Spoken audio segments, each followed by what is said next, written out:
everyone, and thank you for being here today.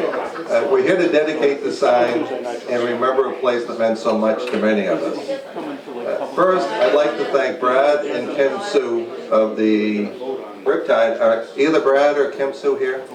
But thank you guys, they do an amazing job, and they do events for the community like this on a regular basis. I think it's at least every month, if not more. But today's gathering began with a simple idea from a 9-year-old girl named Riley. She's a neighbor of mine, and she lives next door to Bruce. She's 9 years old, going on 35. So let me regather my composure here. Riley recognized what so many of us felt, that the loss of the Pink House left an empty space in the landscape and in our hearts. This sign is the lasting tribute to the Pink House and a reminder that one caring person, regardless of age, can inspire an entire community. I also want to recognize the generous donors who made this project possible. They chose to remain anonymous, reflecting their commitment to preserving a piece of our community's history rather than seeking recognition. They represent the very best of Plum Island and Newbury, and thank you.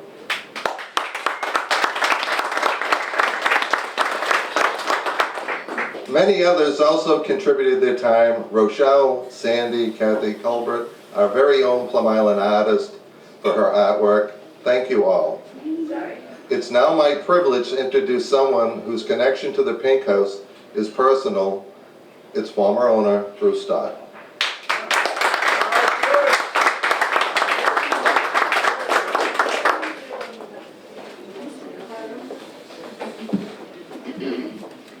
Well said, and thank you for your intro. I wrote a few things together myself to keep my mind focused. There's so much going on in my mind. I've tried to keep a crib sheet going here, so. I'm thrilled to be here and represent my family, my brother Mark, Craig, my sister Julie, my parents Milton and Juliet, who had the vision to bring us to that house so many years ago. I want to express my thanks to the words that Bob said, which echoes a lot of what my thoughts are, so I won't carry on that. I have many thanks to the contributors, both known and unknown. And I'm glad to assist as a little part of the team a little bit and coach on a few ideas, but the whole team put that whole sign together, I understand, and it's remarkable to see it there. 2 years ago, I wrote a story about will there be a sign at the end of the driveway or something like that once it's gone, before it had been taken down. And sure enough, here it is, been recreated and it's there. So the vision was fulfilled. It's a beautiful sign, and it reflects all who love the Pink House and all who love this community. And it's you folks who really make the whole fabric of everything spin, and the glue that keeps everything going in this community. That it's really a nice reflection, and the artwork and the sign work was really well done. A small side note is that the sign shop that did that on Graham Avenue in Newbury is the same sign shop I worked in 50 years ago. And I went in to see the sign on the quiet before you all knew about it. Just to meet Rick, and the work he did was fantastic, and it's well done putting it together, installing it. The project management was great, flawless. And a lovely surprise to the town as well. To the town of Newbury and the board, thank you for recognizing this moment, for receiving it, and for placing the sign, for its great placement. I think and for the town, and for the broader coastal community that has come to visit this area year in and year out. You know, it has to be there. Can you imagine? It would otherwise be, as I wrote in one of my stories, a driveway to nowhere, unmarked and unknown. But now that's not the case, because it's going to be remembered.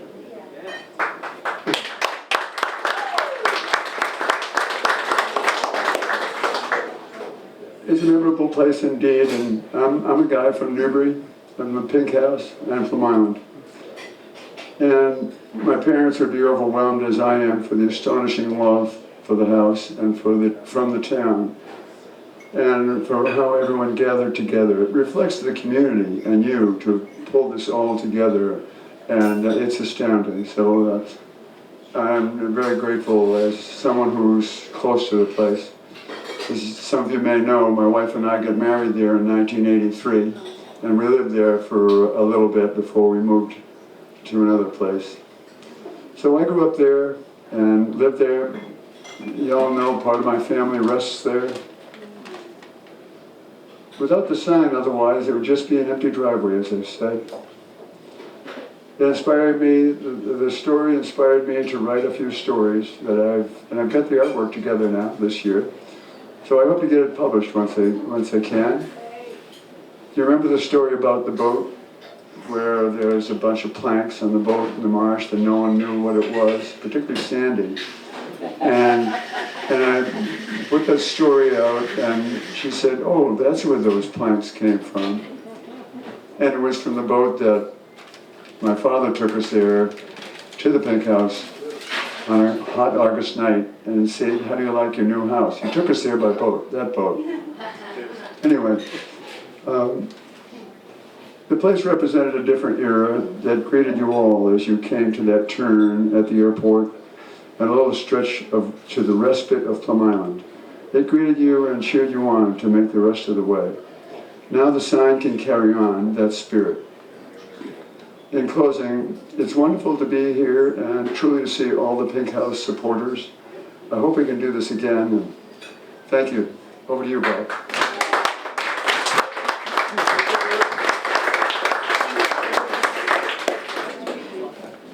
Thank you, Bruce, for sharing those memories and helping preserve the history of the Pink House. I'd like to introduce Select Board Chair Bill DeMaio and Vice Chair Alicia Greco. Their effort and support helped make today's dedication possible. The entire town of Newbury, from the DPW to the police department to Tracy Blaze, our town manager, and the entire board of the select board, excuse me, for going back 5 years when we used to call it the select board, selectmen. It was an amazing effort, and they accepted a donation what made this possible. Without that acceptance, the sign wouldn't be able to be there today. So, Bill, Alicia.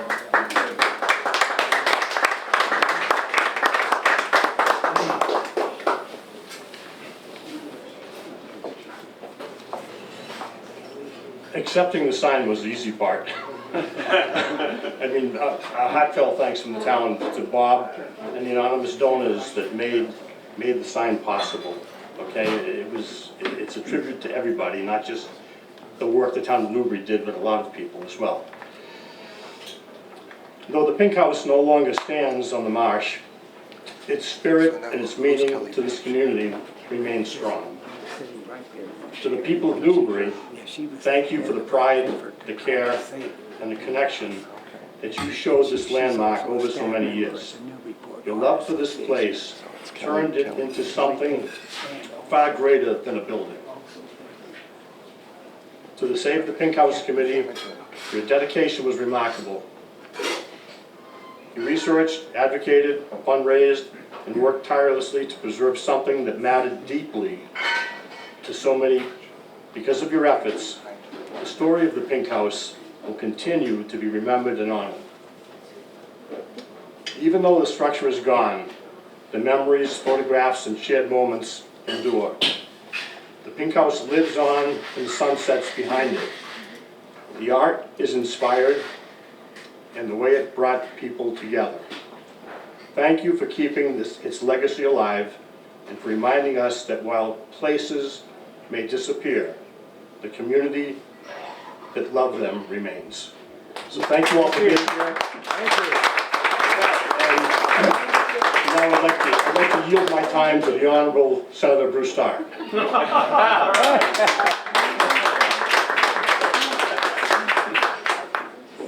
Well, thank you very much, Bill, and good afternoon, everyone. It is a real honor here to be with all of you, and it's something I'm so enthusiastic about. And I, too, like Bob did, want to thank the folks here at Riptide, and I want to thank our DJ for an incredible job this afternoon.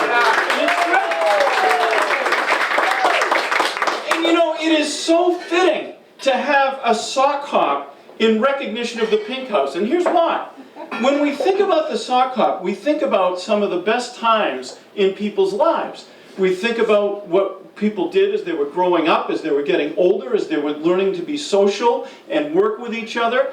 And it created so many memories that come back instantly when you hear the music that's being played here this afternoon. And isn't that the message of the Pink House? It's part of our legacy. So when we think about the Pink House, we think about that. We think about what it means to us. We think about its iconic nature. We think about all of the memories that we have associated with it. And through the writings of Bruce Stott, we got to expand those memories even more. But because he shared his memories with us, they became our memories as well. So Bruce, thank you so much for that and helping us to understand the dimensions of it. So when we think about all of that and we think about the importance of the Pink House, we think about something that's going to happen in just, well, it's already started happening, but it's going to continue over the summer. And that is that thousands of people, including us, we're going to drive by that spot.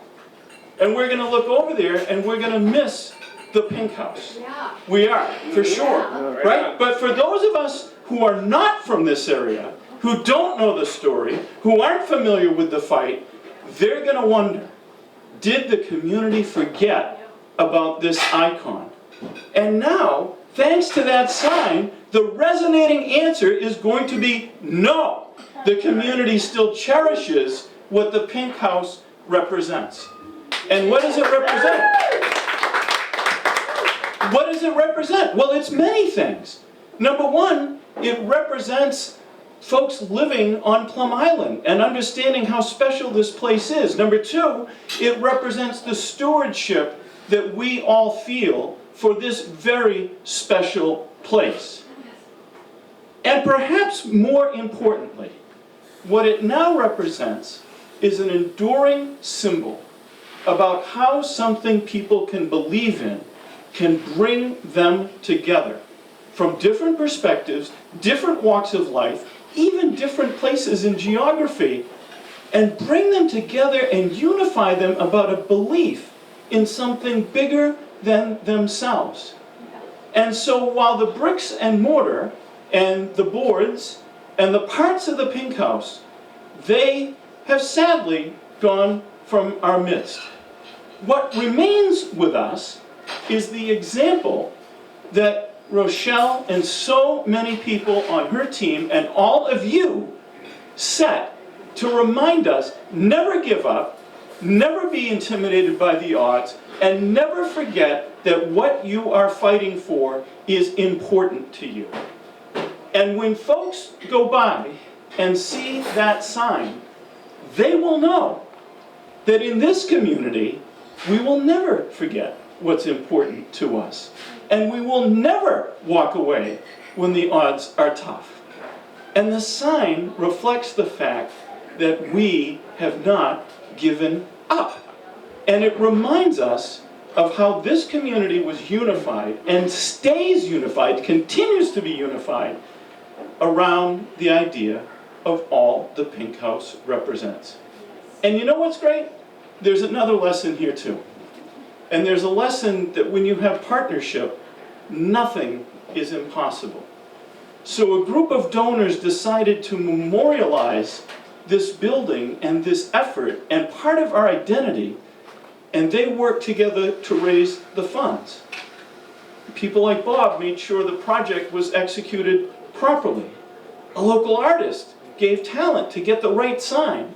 And the select board, and we should never take this for granted, the select board said, we are going to work to make this possible in a way that's a little bit, frankly, outside the box of municipal government, but they said, we are going to make sure that this sign has a dignified and proper place to be. So think of the difference. If that sign wasn't there, we would spend this summer driving by that location a bit depressed, with some regret, and with a feeling of remorse. With that sign there, we will continue to celebrate this community. We'll celebrate partnership. We'll celebrate the stewardship of our environment, and we will celebrate the fact that we can all still walk with our head held high and show a very divided world an example of what unity looks like. And that has a message that is far beyond the borders of Plum Island, and it's one that our world desperately needs. So thank you. Thank you for everything that you have done to make this possible. Now, Bill DeMaio still promised he's going to deliver me a can of pink paint, and I've got one of my buildings at the farm. I'm going to put a pink stripe on it as soon as he gets me that pink paint. So that may be the next thing we celebrate. But for right now, what we celebrate is an incredible effort, an incredible memory, but because of that memory, a very bright future. Thank you all very much.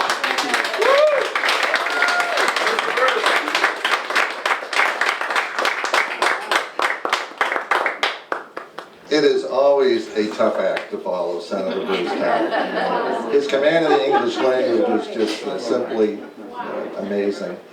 I'm going to ask that, are there any members of the Pink House Board here? Kelly, I see you. Who else? I see Scott. Come on up here. I want to also recognize Select Board member Patrick Heffernan. Patrick is a great Select Board member. And to watch this whole team that we have in Newbury, it's a joy. They work in unison. There's no nonsense. There's no bickering. It's government at its best. And thank you all for that. So who's Scott? You want to come up? Who else is here? We got Sandy. Jeffrey. So let's just get a picture of you guys. Come on up here, get a picture. With our socks. These for socks, yeah. Stuart wants a picture of, the Pink House gang. We like to do behind the scenes. Well, not today, not today.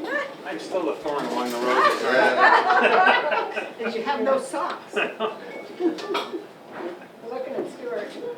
Now somebody talk. Perfect. Thank you.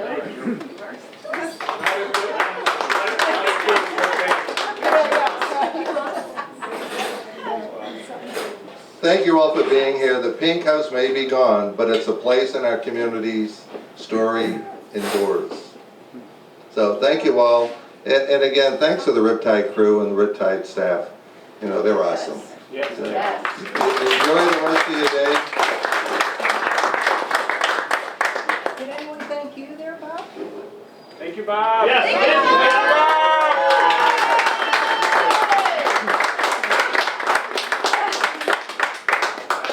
I have tortured poor Rochelle. I'm a project manager, so it's just this. And Rochelle is the guiding light of creativity. And we have a schedule. I was an event planner. I made a schedule. Look at the timeline, anyway. But what a great effort with everyone that was involved, and it's great to see it come to fruition today. So thank you. Thank you. Thank you all. So, Thank you. all right, eat, drink, be merry.